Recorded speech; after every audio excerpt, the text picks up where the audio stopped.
Amara and the Fairies. 8 years ago, in a little town called Shelford, Amara was born. She was a quiet child and often mistaken for being shy. In fact, Amara was not shy at all.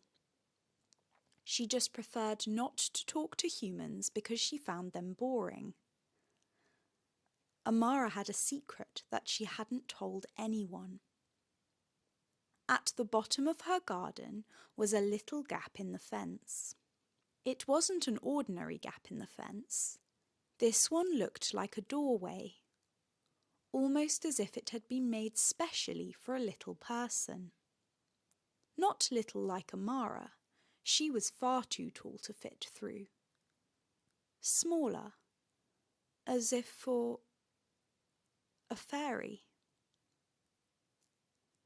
That's right, Amara was friends with the fairies.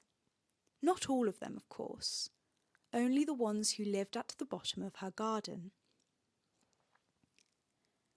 As you might expect, it is very rare for a fairy to become friends with a human.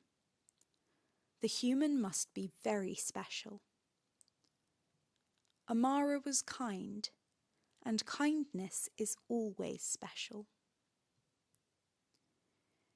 It was raining heavily the day Amara first met the fairies. She was splashing around the garden in her wellies, trying to save all the worms who had come up for air and were now slipping and sliding around. Amara hated it when it rained. There were always so many worms, and it was difficult to save them all. Amara took off her coat and spread it across the ground, creeping underneath it to save the worms one by one.